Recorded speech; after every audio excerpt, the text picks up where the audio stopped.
Auto rickshaw accident করে, এই গাড়ির সাথে বাজে দেয়, ও গাড়ির সাথে বাজে দেয়। অনেক ছোট ছোট 10 বছরের বাচ্চা ছোট পোলা পায়নের অটো রিক্সা চালায়, আর তাদের তো মনে করেন যে ইন্ডিকেটার নেয় বা কোনো কিছু নাই, অনেক সময় হাত আলোক করে, অনেক সময় করেও না। যেহেতু যানবাহনটা হচ্ছে কি ব্রেক নাই, পোল্ট্রি খায় মনে করেন যে অ্যাক্সিডেন্ট হয়ে যায়। এমন অবস্থা অনেক জায়গায় ফ্লাইওভার পর্যন্ত অটো রিক্সা উঠে যায় ভাই, অবাক। আমি কয়েকবার বাংলা মোটর ফ্লাইওভারে দেখছি, হ্যাঁ, তারপর আপনার খিলগাঁও যে ফ্লাইওভার আছে ওই ফ্লাইওভারে অটো রিক্সা ওঠে, যার কারণে আপনার রাস্তা জ্যাম হচ্ছে। আর এটা বন্ধ করাটা খুবই জরুরি। একবার বন্ধ করলে তো অনেক মানুষের আপনার কর্মসংস্থান আছে, অনেক পরিবার ক্ষতিগ্রস্ত হবে। তো আমার মনে হয় কিছু নিয়ম কানুন করতে হবে, যেমন ধরনের সব রোডে অটো রিক্সা চালাতে পারবে না। আর সবচেয়ে বড় কথা হলো ভাই, আগে কিন্তু মানুষ পা পেটের রিক্সায় কিন্তু চালাতো, অভ্যস্ত ছিল। এটা আমার মনে হয় এটা মানে মূল সমস্যাটা হলো এই অটো রিক্সা মালিকেরা। এই মালিকেরা আপনার যদি আপনি দেখবেন প্রায় 99% যে ঢাকা শহরে অটো রিক্সা আছে সব মালিকানাধীন। যারা রিক্সা চালায় তারা হচ্ছে তাদের থেকে ভাড়া নেয়। ভাই 70,000 টাকা দিয়ে একটা অটো রিক্সা বানায়া 400 টাকা 500 টাকা দিন ওরা ভাড়া পাচ্ছে মাসে, তাহলে কত হচ্ছে 12,000 15,000 টাকা ওরা ইনকাম করতেছে, সমস্যা হবে। তো এটা বন্ধ করা জরুরি। আর কিছু রোড হয়তো বা তাদেরকে দেখানো উচিত যে সাইড রোডগুলোতে চালাবে বা এলাকার ভিতরে চালাবে। অনেক ছোট ছোট 10 বছরের বাচ্চা ছোট পোলা পায়নের অটো রিক্সা চালায়, আর তাদের তো মনে করেন যে ইন্ডিকেটার নেয় বা কোনো কিছু নাই, অনেক সময় হাত আলোক করে, অনেক সময় করেও না। বিশেষ করে যারা বাইক চালায় বা যারা কার চালায়, হ্যাঁ, তাদেরকে সবসময় খেয়াল রাখতে হয় পিছন থেকে যে অটো রিক্সাটা কোন দিকে যাবে। তারা কিন্তু অনেক সময় হাতও আলোক করে না, সিগন্যাল ছাড়া হুট করে ঘুরে দেয়, এর কারণে দুর্ঘটনা হয়, অনেক দুর্ঘটনা এত গতি ওরা গতি নিয়ন্ত্রণ করতে পারে না, এবং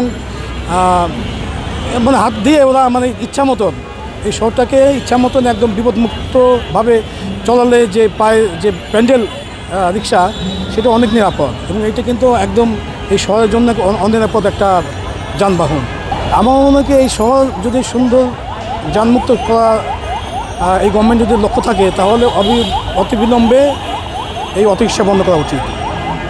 ছোটো ছোটো বাচ্চারা যারা অটো চালায় এই বিষয়ে এইটা আমার মনে হয় যে একটা নিয়মের ভিতরে আনা উচিত। হ্যাঁ, নিয়মের ভিতরে আনা উচিত যে 18 বছরের নিচে কোনো চালককে যেন লাইসেন্স না দেয়, এবং যারা দেখভাল করে, বিশেষ করে যারা ট্রাফিক এসে সংশ্লিষ্ট, তারা যদি এটি কঠোরভাবে পদক্ষেপ নেয়, তাহলে এটাই মনে হয় যে খুব সহজে এটি নিয়ন্ত্রণ করা সম্ভব।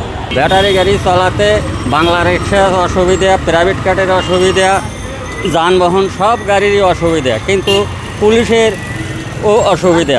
ট্রাফিক সিগন্যাল দিলে পারে সিগন্যাল মানে না, অমান্য করে চলে যায়, এর জন্য সবারই ক্ষতিকার, খালি অ্যাক্সিডেন্ট করে।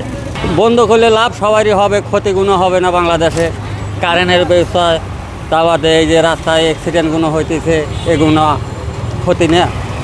অটো রিক্সা অ্যাক্সিডেন্ট করে, এই গাড়ির সাথে বাজে দেয়, ও গাড়ির সাথে বাজে দেয়, এই জন্য তো আমাদের খুব সমস্যা হয়। গাড়ি অটো রিক্সা চললে আমাদের সমস্যা হয়। জাম বেশি না, আগে আস্থা তো আর বাড়েনি।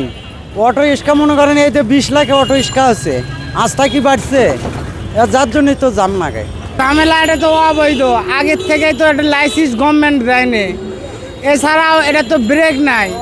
তারপরে আপনার দুনিয়ার আপনার কোনো সীমা নাই, এই কয়েকটা সিটিতে কয়টা অটো চলবে বা কয়টা যানবাহন চলবে, এটা তো সীমা রেখা নেই। এটা গভর্নমেন্টের একটা নিয়ম কানুন অনুসারে থাকা দরকার। আর যেহেতু যানবাহনটা হচ্ছে কি ব্রেক নাই, পোল্ট্রি খায় মনে করেন যে অ্যাক্সিডেন্ট হয়ে যায়, এটা তুলে দেওয়াই ভালো। আগে যেরকম ছিল সেটাই ভালো ছিল, শহরের মাধুর্য ঠিক থাকতো।